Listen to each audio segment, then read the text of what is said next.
යෝජනාව ත්‍රිපෝෂ නිෂ්පාදනය සඳහා අවශ්‍ය ප්‍රමිතිගත බඩරිගු ආනයනය කිරීම සෞඛ්‍ය හා ජනමාධ්‍ය අමාත්‍යාංශය විසින් අතිරේක පෝෂණ ආහාරයක් ලෙස සියලුම ගර්භණී මාතාවන් කිරිදෙන මව්වරුන් ලදරුවට මාස 6ක් ගතවනතුරු හා මන්ද පෝෂණයෙන් පෙළෙන මාස 6ට වැඩි ලදරුවන් හා අවුරුදු 5ට අඩු දරුවන් සඳහා ත්‍රිපෝෂ දෙනු ලබනවා.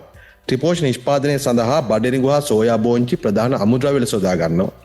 ශ්‍රී ලංකා ත්‍රිපෝෂ ලිමිටඩ් සඳහා වාර්ෂික බඩරිගු අවශ්‍යතාවය මෙට්‍රික් ටොන් 18000ක් වන අතර මාසික අවශ්‍යතාවය මෙට්‍රික් ටොන් 1500ක් වෙනවා.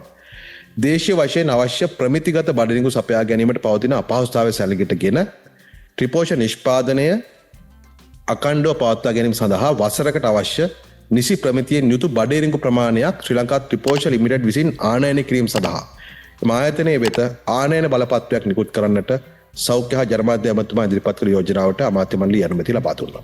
අමාත්‍යතුමා ත්‍රිපෝෂ ආනයනය පිළිබඳ ප්‍රශ්නයක් තියෙනවා. ඇත්තටම අපේ රටේ බඩරිගු විශාල වශයෙන් නිෂ්පාදනය වෙනවා. ඇයි මේ බඩරිගු ත්‍රිපෝෂ නිෂ්පාදනයට යොදා ගන්න බැරි කියලා? පළවෙනි එක දැන්ට අවුරුදු 2කමාරක් තිස්සේ වයස මාස 6ත් අවුරුදු 3ත් අතර දරුවන්ට ත්‍රිපෝෂ ලබා දීමේ හැකියාවක් නැහැ.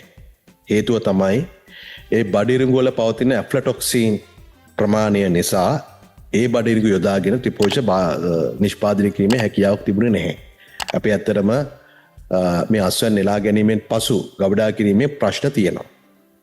ඒ නිසා දැන් මේ ඒකට විකල්පයක් හැටියට ත්‍රිපෝෂ සමාගම සහල් වලින් ත්‍රිපෝෂ නිෂ්පාදනය ආරම්භ කරා. නියම ව්‍යාපෘතියක් දැනට රත්නපුර, කෑගල්ල සහ නුවරඑළිය දිස්ත්‍රික්කවල බෙදා හැරීම් කටයුතු සිදුවෙමින් පවතිනවා.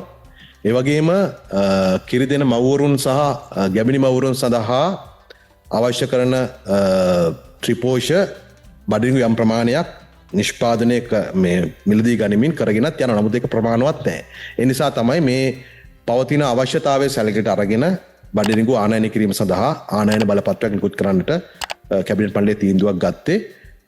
අපේ බඩරිගු නිෂ්පාදනය වර්ධනය වෙලා ඒකට අවශ්‍ය කරන පහසුකම් ටිකත් ලබා දීලා සයිලෝස් ටික හරියට ක්‍රියාත්මක වුණොත් අපිට පුළුවන් මේ ඇෆ්ලටොක්සින් ප්‍රමාණය අඩු කරගෙන අපේ දේශීය ගොවියාගෙන් මිලදී ගැනීම කරන්න. නමුත් ක්ෂණික අවශ්‍යතාවයක් පවතිනවා දැන් මේ ත්‍රිපෝෂ නිෂ්පාදනයට. ඒකයි මේ තීන්දුව ගත්තේ.